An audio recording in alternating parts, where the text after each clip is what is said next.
comes to an end. Hello and welcome to Overdrive. I'm Sunita. Just 2 months ago, Tata Motors launched India's most affordable EV starting at 8.49 lakh rupees. That's the Tiago EV. Now, Bert got a chance to drive this EV recently in Goa, and he tells you whether you should put your money on it.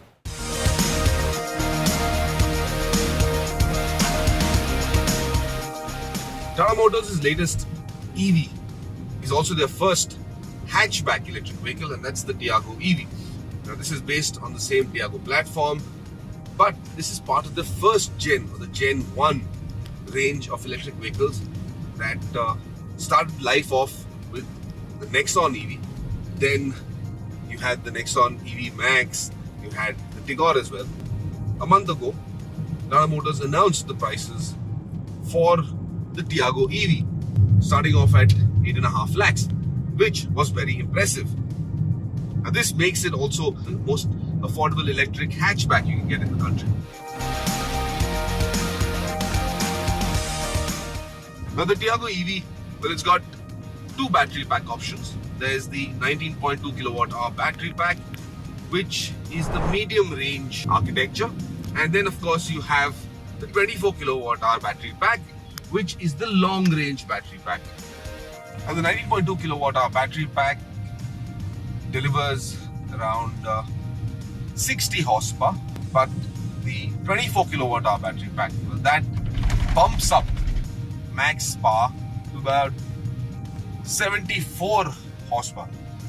And that is the version I'm driving today. The more powerful one, car with the larger range as well.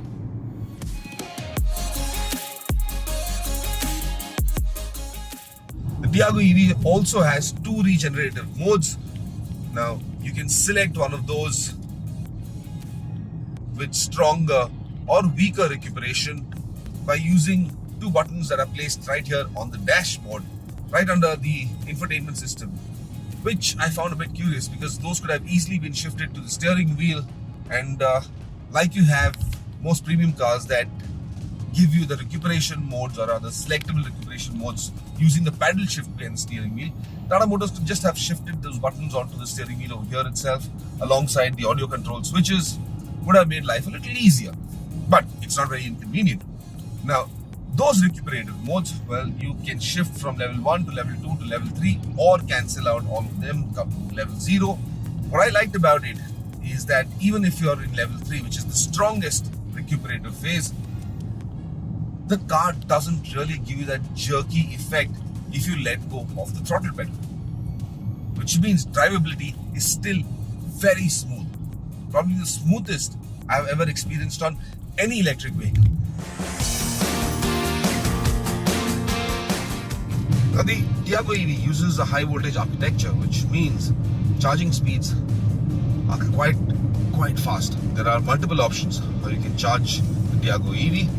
Simplest is, of course, to plug in the car to a 15 amp wall socket, and that will charge your car from a state of charge of 10% all the way up to 100% in about almost 9 hours. You could also plug in the wall box unit.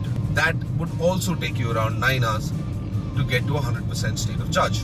On a DC charger at about 7.2 kilowatt, this battery will charge in about 3.5 hours, and you can charge at a maximum speed of about 50 kilowatts, in which case the battery pack would take a few minutes, 2 to 3 minutes, around 57 minutes to get to 100% state of charge. Now, the battery pack for the Tiago EV sits in the back, in the boot essentially, just below the rear seat. And what it does is that it does not leave space for a spare tire. So you don't have a spare in this car. Instead, that space is occupied by the battery pack. Now, because the battery pack is in the boot, the weight distribution is a 45-55, which means 45% of the weight comes from the front of the car, 55% of the weight is towards the rear. Now, does this alter dynamics? Well, not really, because Tata Motors have worked on the suspension, tweaked it in a way that it offers both good ride quality and the dynamics as well are stable. Is this a car that you could drive around with your family on long drives? Well, not really, because space is significantly constrained inside this cabin. There isn't a lot of boot space, and if you had to put anything more than a weekend's worth of luggage, well, you've got a problem. On the instrument cluster right behind the steering wheel, you get very basic information. You've got the state of charge and you've got the range. Now, I started the day with about 100% charge, at which point it showed me just about 220 kilometers of range. Here's the interesting part. Tata Motors' claimed efficiency with the 24 kilowatt hour battery pack is about 315 kilometers, but as sources inside mentioned this to me, that is under test cycles, and in real world conditions, well, 220 to 230 kilometers is the range that you will actually get. Similarly, if you had to go with the 19.2 kilowatt hour battery pack, the claimed range is about 250 kilometers. Real world should be anywhere between 160 to 170 kilometers of range.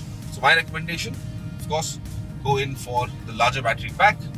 Gets you better range, gets you better performance, and overall is the better hatchback to own. I quite like this car. It's a good city runabout. It's a good urban hatchback. The ride quality is very impressive. The driving feel is also very impressive. And it really takes you very little time to adjust to driving an electric vehicle of this sort. So if you wanted, well, to be one of those early adopters to move into the world of EVs, the Tiago EV is probably your best bet.